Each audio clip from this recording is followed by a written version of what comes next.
Hey everybody, it's Tina with Worth a Look. I'm so glad to be here today.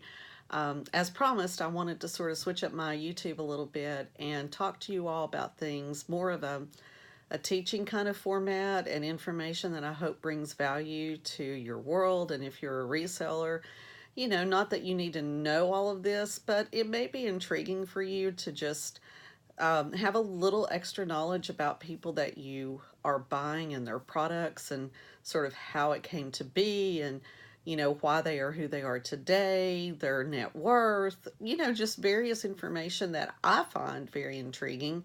And through the years, a lot of the products that I have followed and purchased, a lot of are products that I have followed their journey and have through the years just learned a lot of various facts about people, and for some reason a lot of those things stuck in my head. Obviously I did make quite a few notes just because there's no way I can say all of this and go through all of these steps without losing my way if I'm not making notes. Um, so I'm actually in my home office doing these, and I think I've decided that from now on I'm going to do these presentations, these videos in my home office, simply because it's more of a teaching kind of forum instead of fashion. And from time to time, I will be kicking it in and doing some fashion, information and various things like that. But so here we go. We're going to go ahead and dig in. And today I'm bringing you all, the topic is going to be Ralph Lauren. And one might ask, why did you choose Ralph Lauren? And to be quite frankly honest, he's one of my all time favorites. I've always had an admiration for Ralph Lauren. I've always loved his lines of clothes. One of the reasons I loved it so much is because I've always been a preppy freak. Um, there's even when I was a little kid, I've always been neat. I've always tried to, be clean and in order. And I don't know, it was always my personality. And even though I played and made mud pies as a kid and got just as dirty as anyone else, I still was very much a prep at heart. And I loved the collegiate look, and I loved being able to see people who were, um, dressed all preppy and, cute. And so, anyway, Ralph Lauren was one of my favorites, and that's the reason why.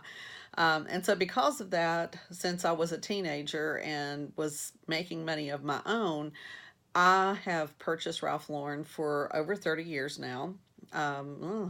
Yeah, 40 years. Um, and I absolutely teetotally love his line of clothing. And I want to go ahead and dig in a little bit about him and a little history about him and some knowledge and some facts and see what you all think about this. He was born on October the 14th, 1939. He was raised in New York City in the Bronx. His parents were Russian. They ended up going to Poland before coming to America. They're Jewish immigrants. They spoke English and Yiddish, and his father was a mural artist. And when his dad could not get work painting murals, then he would paint houses for a living. But if he could sell his art and was making enough money to support his family, then he, would not be painting other people's homes. His mother's name was Frida. His father's name was Ralph. Um,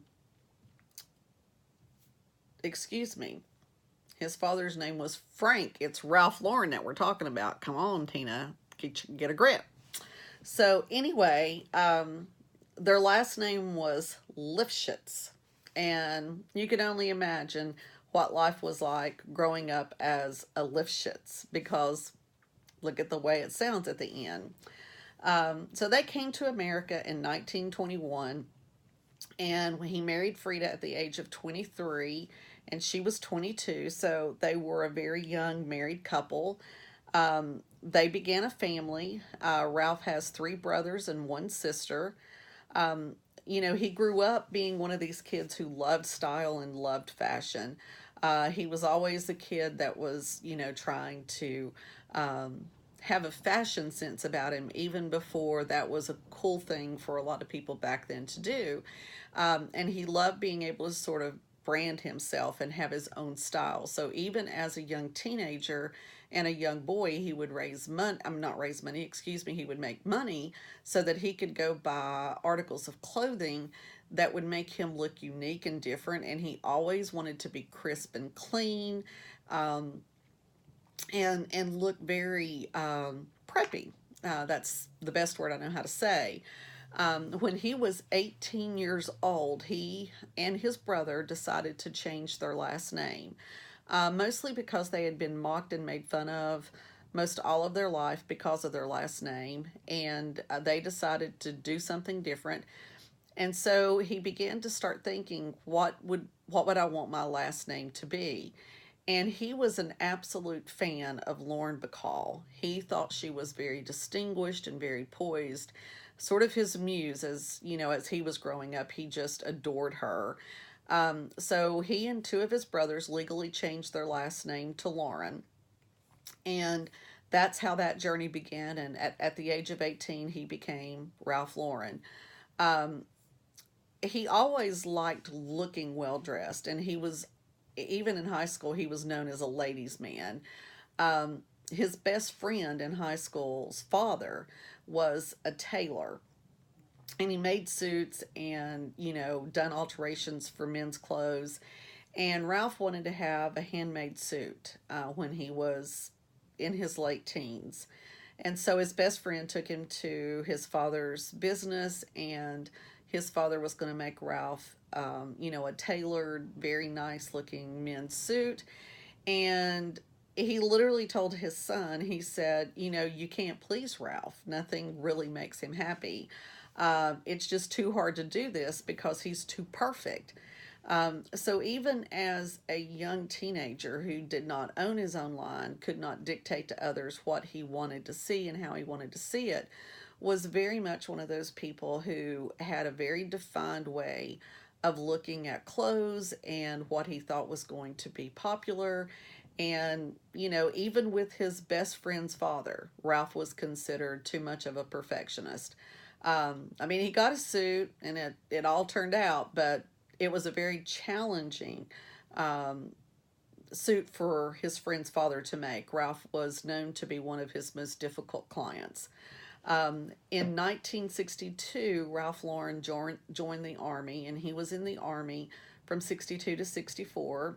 He did not volunteer, he was drafted, but he certainly has always been very proud of serving his country. When he got back from the Army, he actually, he went back to work and, was at a doctor's appointment for an eye exam. And he saw this lady at the reception desk. Her name is Ricky Ann Lobier. And he was very smitten. And quite frankly, she was very smitten with him. And they really hit it off right at the very beginning, and they began to date. 6 months later, they were married, and they have 3 children.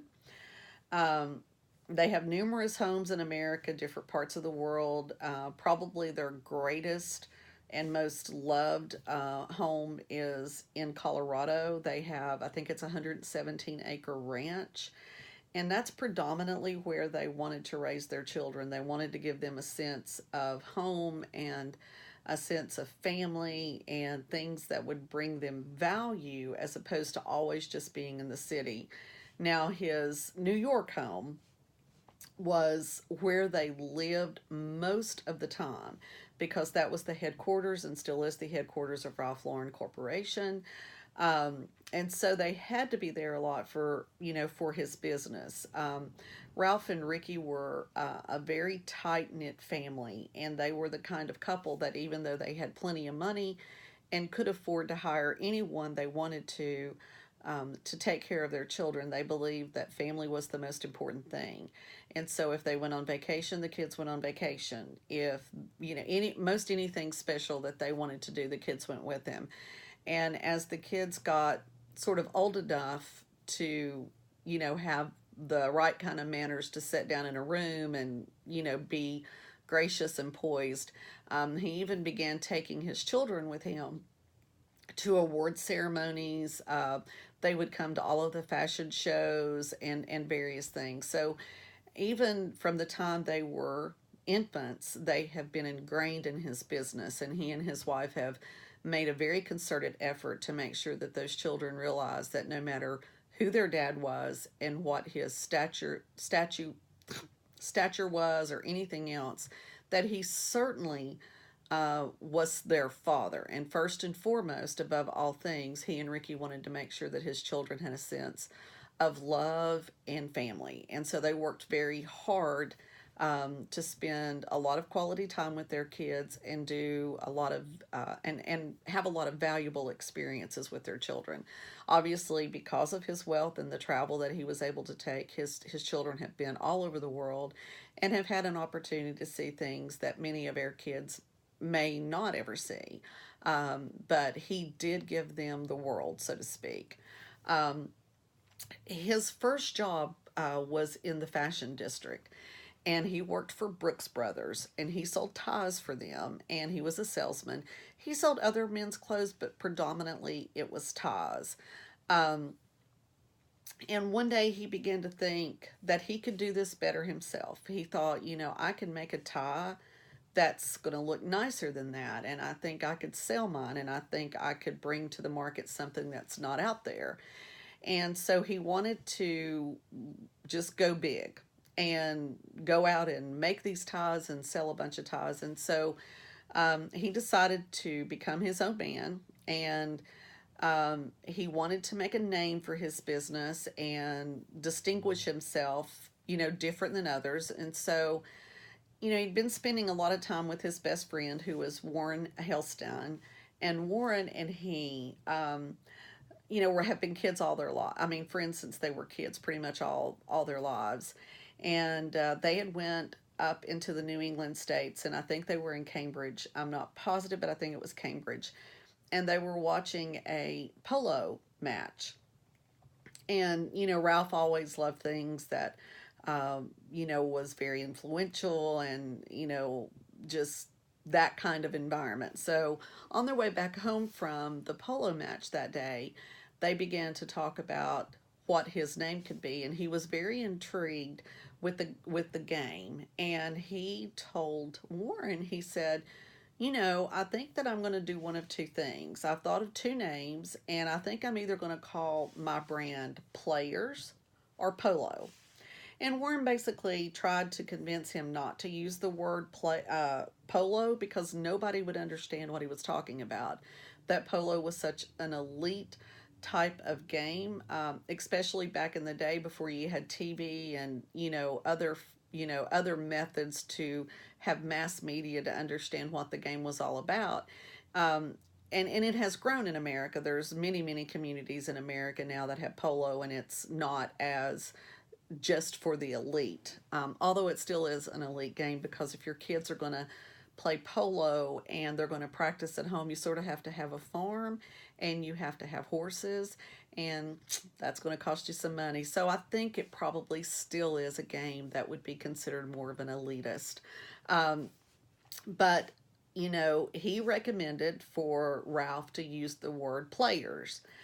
He said that he thinks that would be more of a man's kind of name, and it wouldn't be so hard for people to understand what it was about.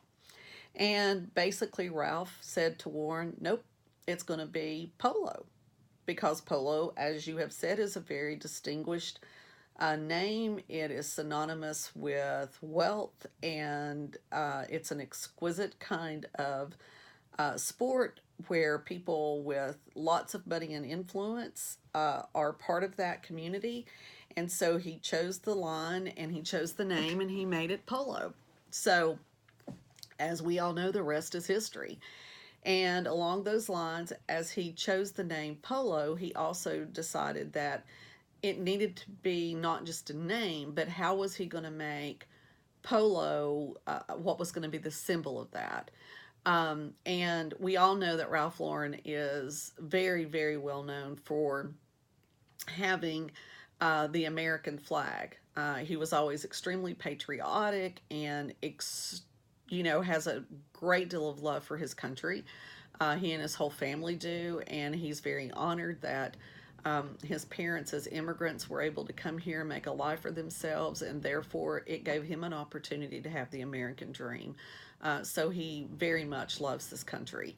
But with all of that being said, he wanted to come up with a logo that would basically work with the name, and he chose the Polo Pony. And as we know, the Polo Pony is synonymous with Ralph Lauren. No one else has that emblem. Now, there is another company that does US Polo, but it's not Ralph Lauren. And if you know Ralph Lauren, you could tell the two polo signs very quickly which one is or is not Ralph Lauren. And so that became his brand. And he always stuck with his name, Ralph Lauren Polo. And in his way of looking at clothing was, it was his line, it was about his dream, it was his vision, it was his designs, and his name was going to be part of that, or otherwise he wouldn't do it. And that leads me into the very first sale that he tried to make. And so he got these ties made, and what he wanted to do was make a tie that was wider than ties had been before.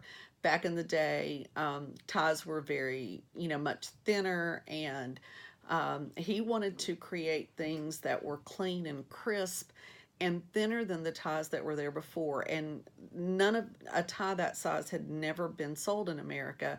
And actually, most all the way around the world, no one had ever had a tie that was cut the way that Ralph was making it.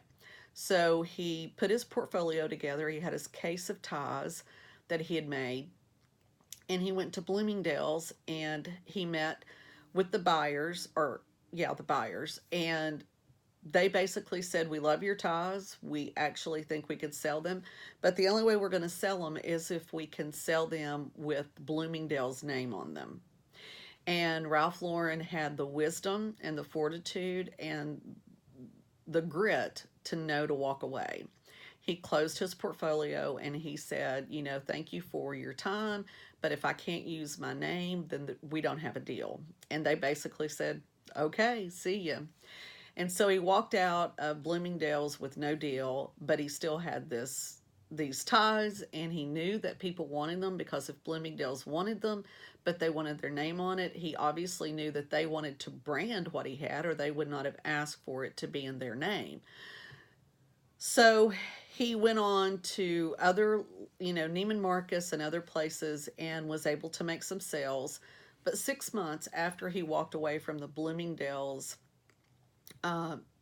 turn down, the CEO at the time was Marvin Traub, and he remembered Ralph coming in. He remembered Ralph's ties, and he really knew that, these other people were buying them and that they were going to be popular, and he wanted to get ahead of the game. And so 6 months after Ralph was turned away, he called Ralph and he wanted to meet with him. And he said, "Hey, I want you to sell your ties at Bloomingdale's. I want to be the largest market you've got, and you could put your name on it.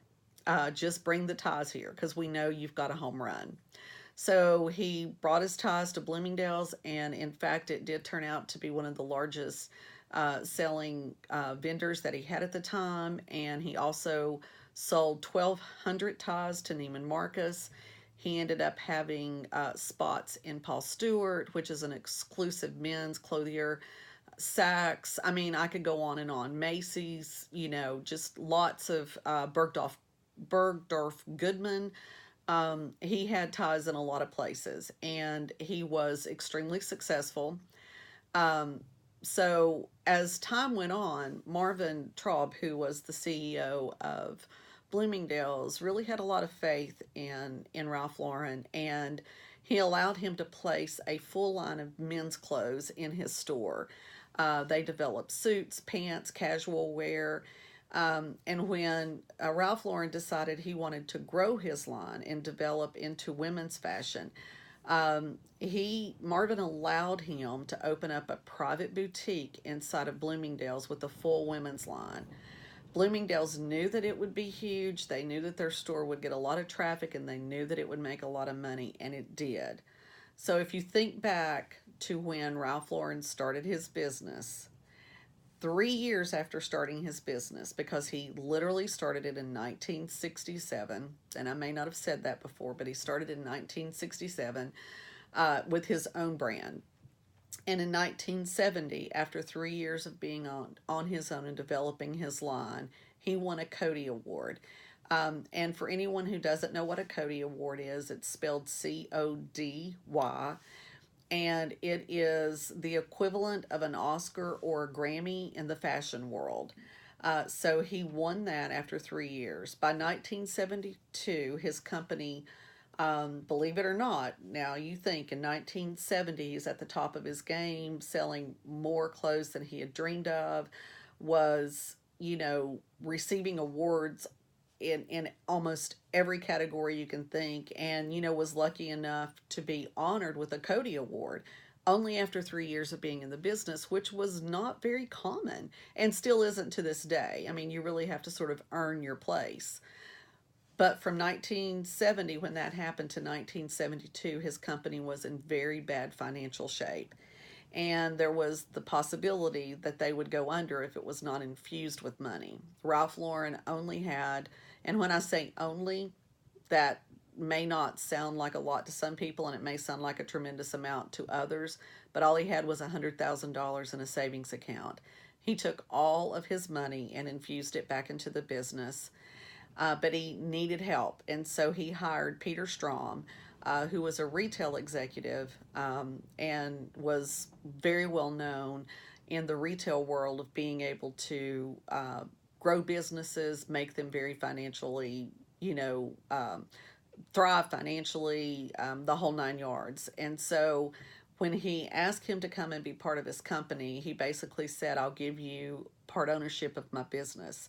And he made Peter the president and CEO of Ralph Lauren. And Peter bought into I think he got 24, 28% of Ralph Lauren Corporation for like $6,000. But part of the biggest deal wasn't just the $6,000. It was the fact that he was going to be able to take a company that was in very bad shape and turn it around. And he did that. And so Peter stayed with the Ralph Lauren Corporation until he retired. And he divested his ownership back to the Lauren Corporation when he did that. In 1986, Ralph Lauren had grown to a 600 million network. In 1986, he bought what's called the Rhinelander Mansion on Madison Avenue in New York City. And it's still to this day, if it were a family that lived there, the largest mansion actually in the city at that time.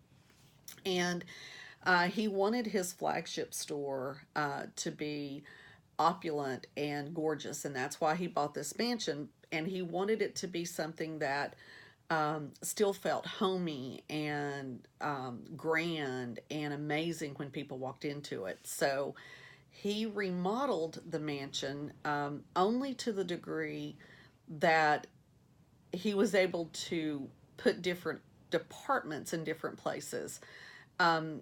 But when people walked in, they felt like they were visiting someone's house. I mean, there was always massive amounts of huge flowers, fireplaces, seats. And I mean, it was basically like a very fine boutique inside of a house. And he purposely wanted it to be that way because he wanted his brand to be something that was unique and it told a story. And if many of you all are familiar with Ralph Lauren, with Ralph Lauren ads through the years, you'll know that he was famous for doing advertisements with his staff and, models that would model his clothes in very interesting ways.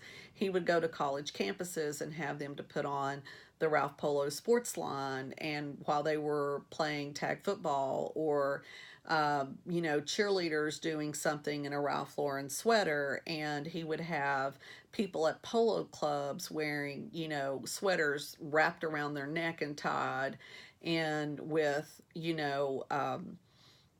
really cute chino pants or khakis or something like that. So he's always been very, very gifted at being able to create an image. And, he would go on African safaris and take people for certain lines of his clothes and do photo shoots in the back of pickup trucks or in the field next to a beach.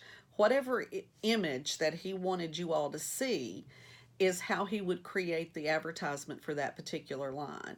And he was the first advertiser that ever really done that when it came to clothing. And he was magical at being able to create a story with a line of clothes. And he was actually the first designer that invested millions of dollars developing advertisement that was based around a story so that his clothes came to life.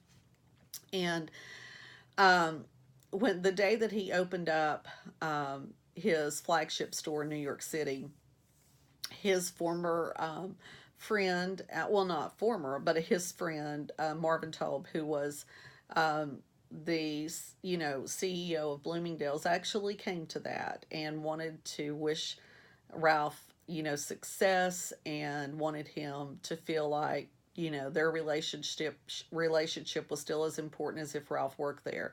And they remained friends until Marvin passed away. That same year in 1986, um, Ralph had a very challenging situation. He had opened up a flagship store, had invested $30 million buying that property, not including what it cost to refurbish it or not refurbish it, but to change it up so that it could have a certain look and a certain appeal to it. But in that same year, he had a new line coming out, as all fashion designers have lines coming out 3 times a year, and if you're not changing your line, you're dying on your last line. So it was that time of year for his line to roll out, and he was at the St. Regis on for the debut of his line of women's clothes. And as most of you all know, at the end of a fashion show, the owner of the line, the designer, will come out, and that'll be like the ending so that people can thank them for applaud and all of that for the fabulous clothes that they've just made. And so Ralph comes onto the stage, and instead of doing the a longer walk like sometimes he was known to do, he came out on the stage not very far. It was noted that he had tears in his eyes and he was really struggling hard not to cry. And nobody really understood what was going on. Only his family and very close friends were aware of the situation. And Ralph was rushed into immediate surgery after that fashion show, and because he had been diagnosed with a brain tumor. His surgery was a success, and thank God they found that the brain tumor was benign. So after some rest in the hospital, he was sent home to rest. And one day he decided to go walking in the park. He was just trying to get some fresh air and, get out of the house a little bit. And while he was in Central Park, he noticed that there were 2 guys running, just taking a jog. And it hit him just like an epiphany went off. I want to do a line of activewear. And so in 1986, the idea came to him to make activewear. And so he did. He created activewear, a lot of athletic wear. And in that same year, he also decided to do some perfume.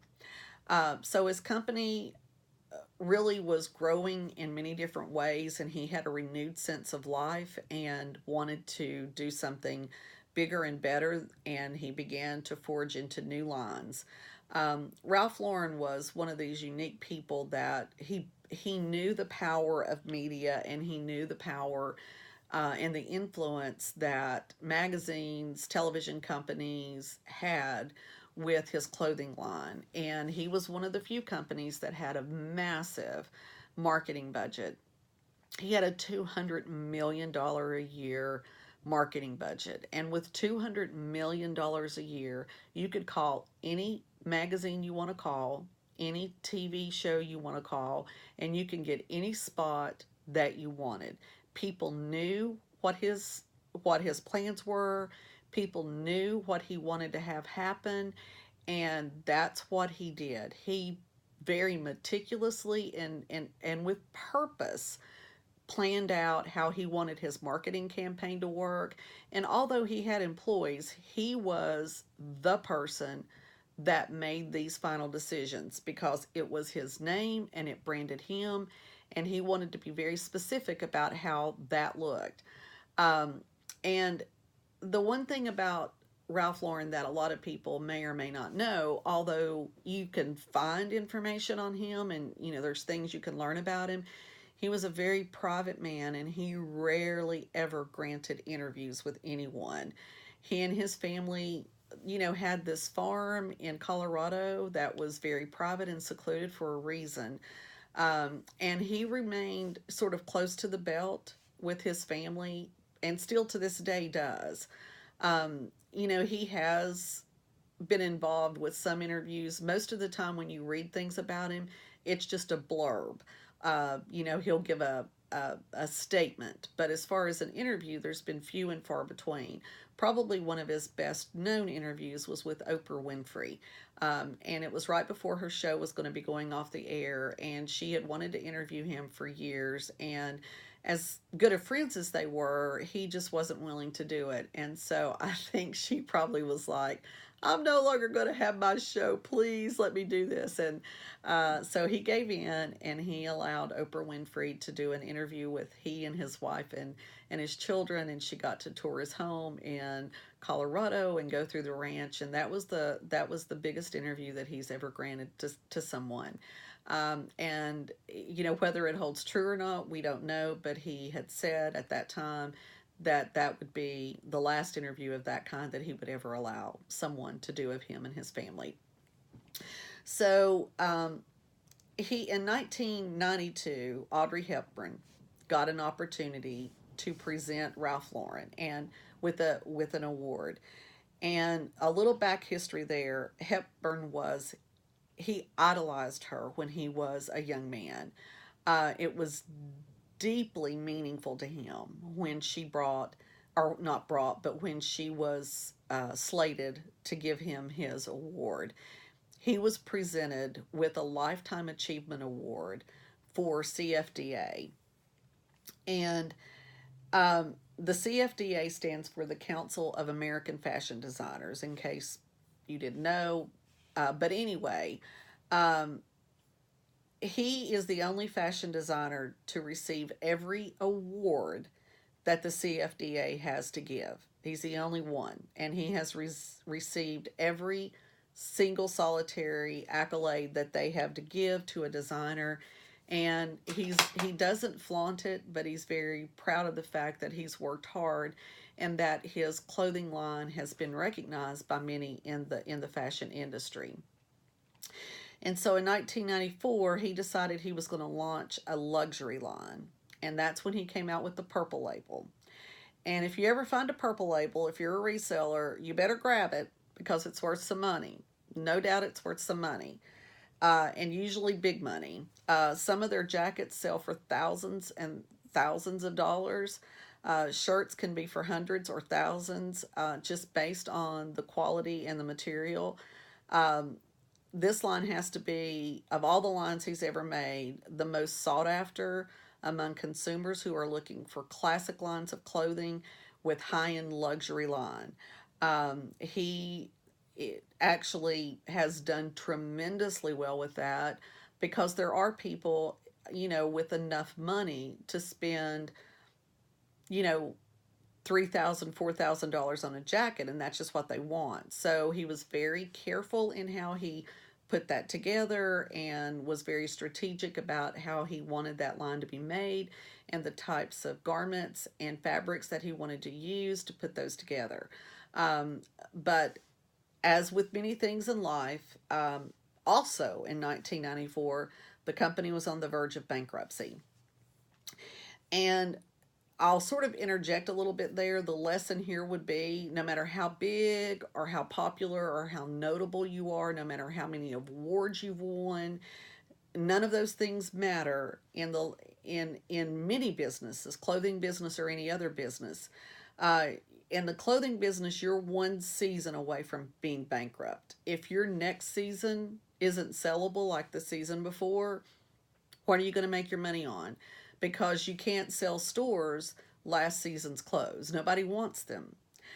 Stores make their money on being on trend and on market with what's happening.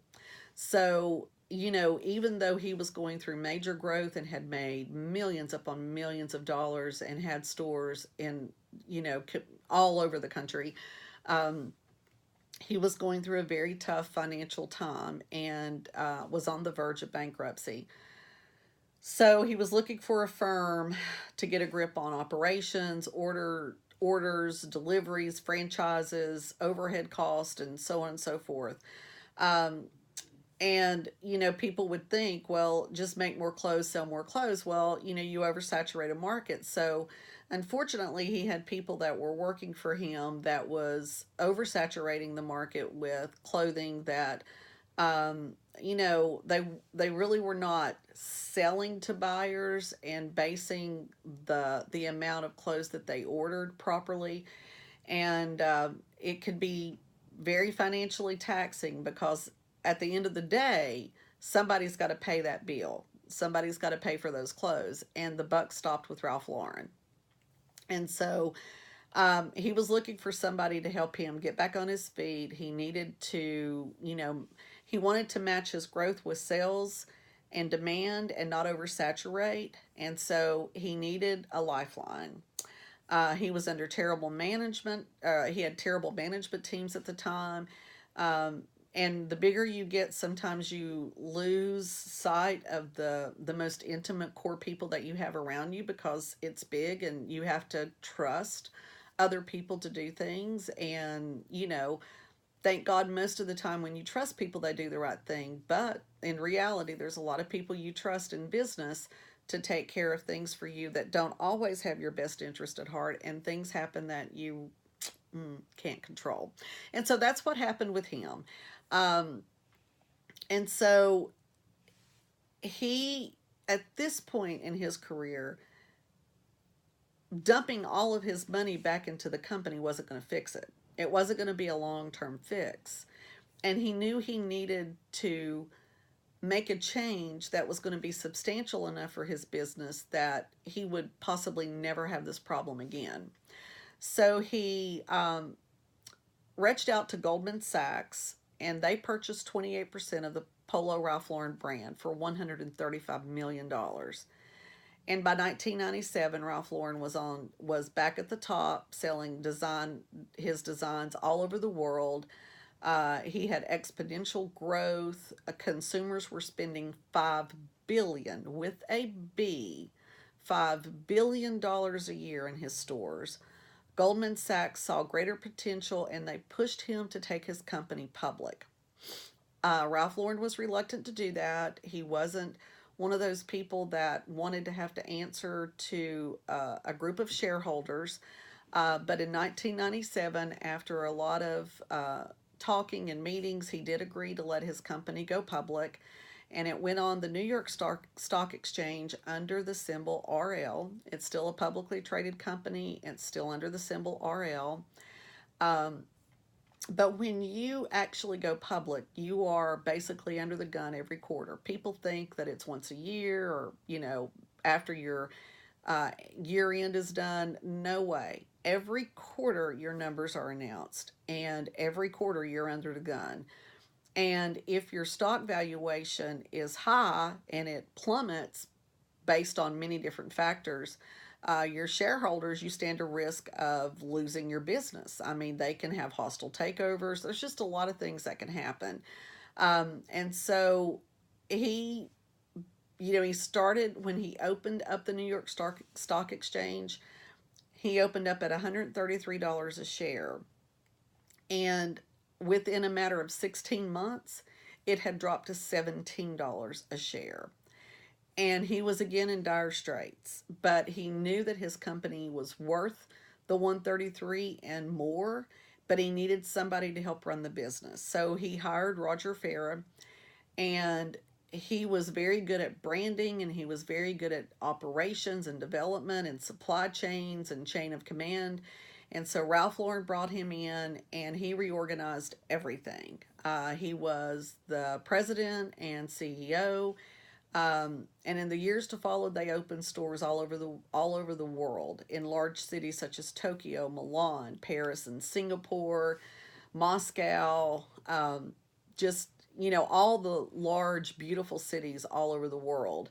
And after aggressive reorganization, they climbed back to the top. They had a growth and a vision plan that landed Ralph Lauren as one of the richest designers in the world. His net worth, excuse me, currently at the end of 2018, he was estimated to be worth $7.5 billion. Now, with the B again, billion. Um, he's still known to be a perfectionist in all aspects of his life. He has an eye for detail. He would often tell his designers to change things even if it was 1/8 of an inch. He knew exactly what he needed to see, and he just had this way of knowing what the buyers were going to want to buy. He was also a very respectful owner. He was not obnoxious. He wasn't disrespectful to his team. He never made obscene and rude jokes.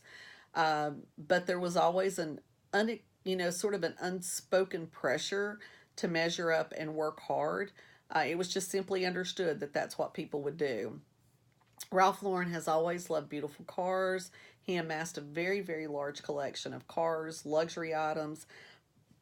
His forte for cars surpassed most people we would know. He was never shy about buying them. Um, the more rare they were, the more that he wanted them.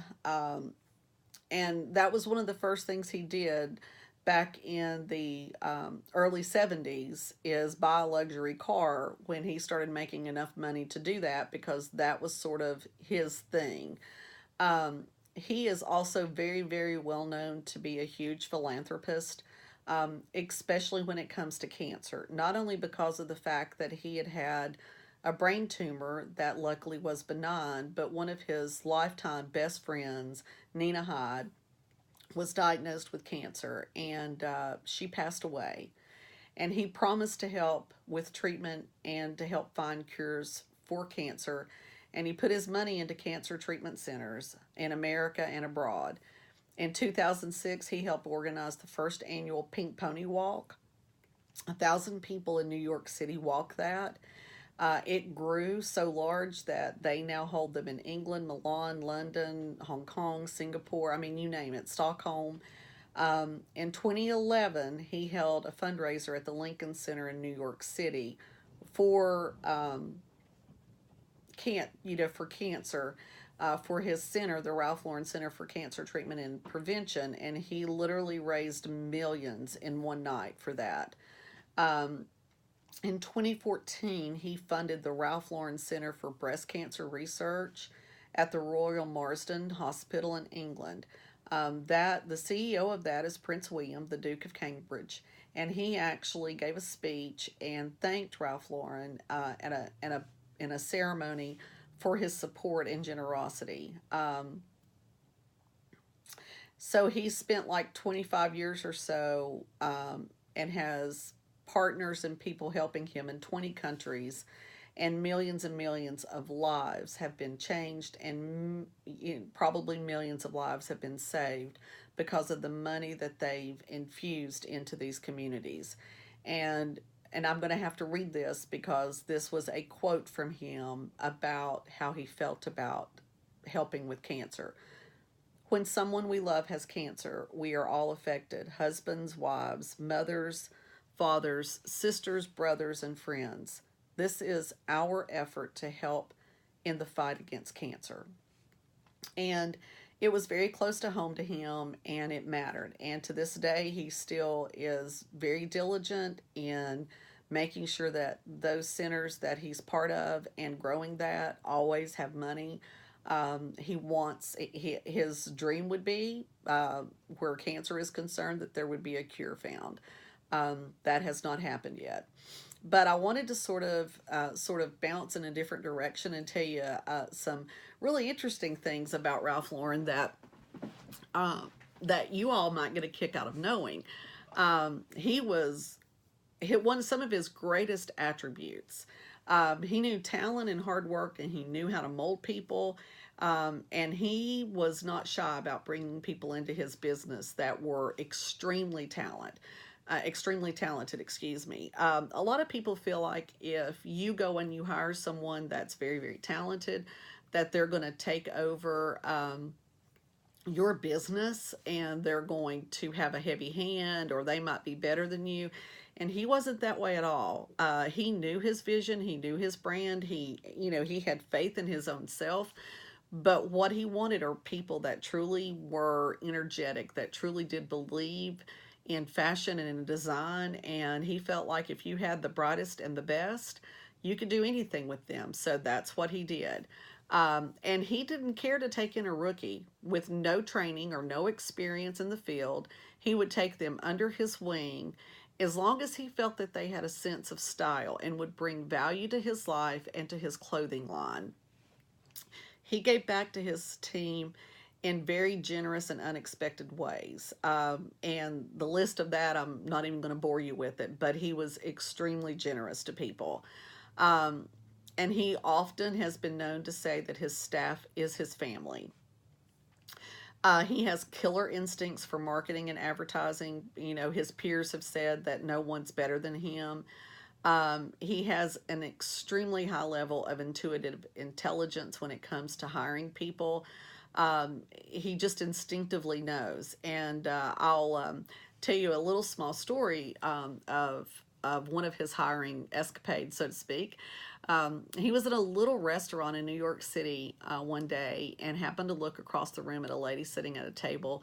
And she had taken a coat and cut the arms out and, sewed some, interesting pieces to it. She had on corduroys and, a sweater, and it was just a very unique look. And he could tell that she had personally put some effort into that. And he was extremely intrigued. And he walks over to her and he strikes up a conversation and he offers her a job.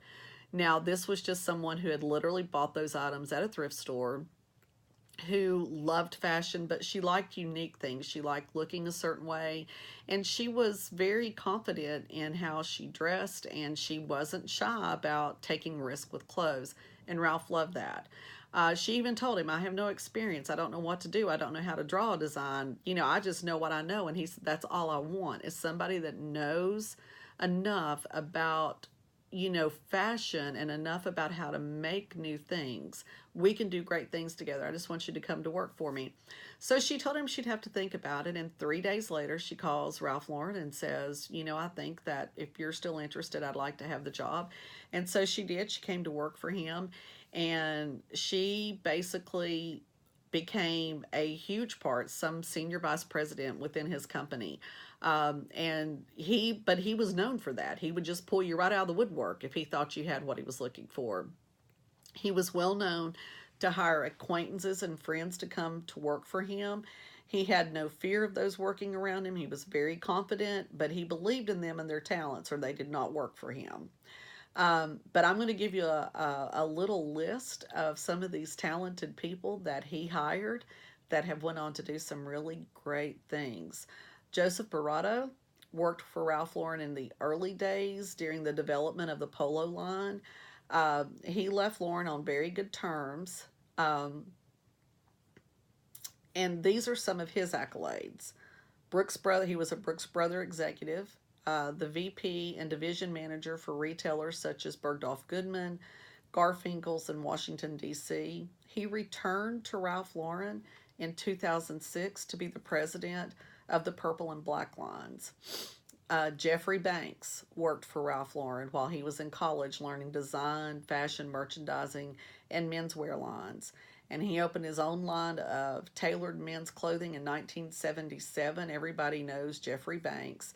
And he's been an award-winning designer with some of his greatest attributes. He gives credit to Ralph Lauren for that, for the early days that he was able to work with him.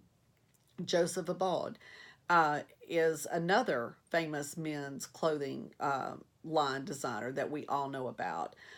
John Idle, the chairman and CEO of Michael Kors, he worked for Ralph Lauren for 23 years and is known to be a world leader in fashion and design. Kenny Thomas was a senior vice president he's a senior vice president for Lucky Brand. Marty Staff was a former VP of Polo and now he is or was a former CEO of Hugo Boss.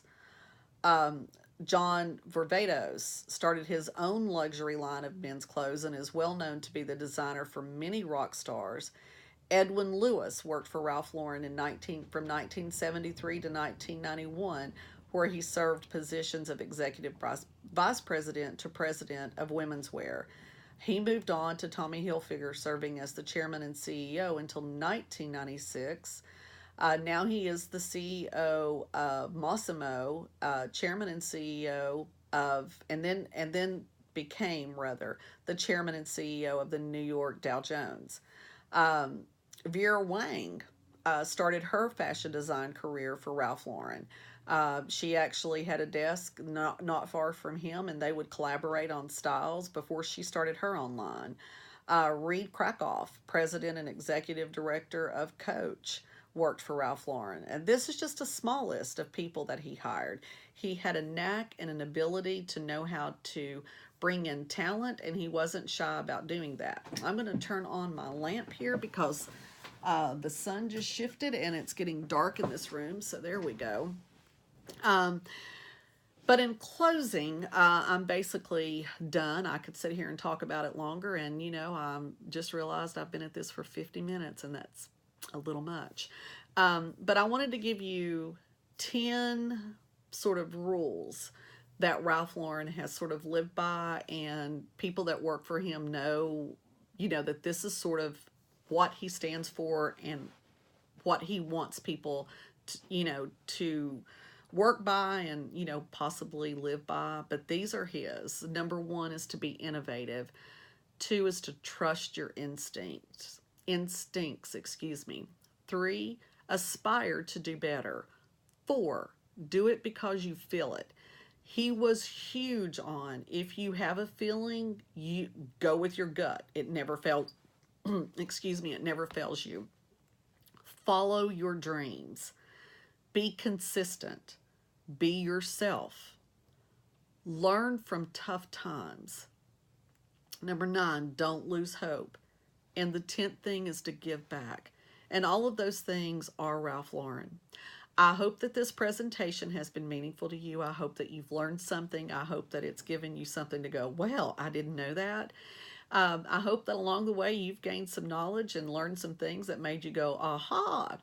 But until the next time that I put another one of these together and pick another line that I want to present, which will likely be Liz Claiborne, but I'm really thinking about doing a segment on Carlisle because it's another classic line that I love and I happen to know a heck of a lot about, probably more than most people should. But again, my name is Tina. I am Worth a Look. I'm Worth a _look on Instagram, Worth a Look 2016 on eBay, Worth a Look on Poshmark. And if you don't mind, go ahead and subscribe to my channel, and there's a little bell beside the subscribe button, and if you will hit that, you will be notified if I do another video. I hope that you've enjoyed this. I hope it gives you something to think about and talk about. But until next time, I hope you have a wonderful and blessed day, and I will talk to you soon. Have a wonderful evening. Bye-bye.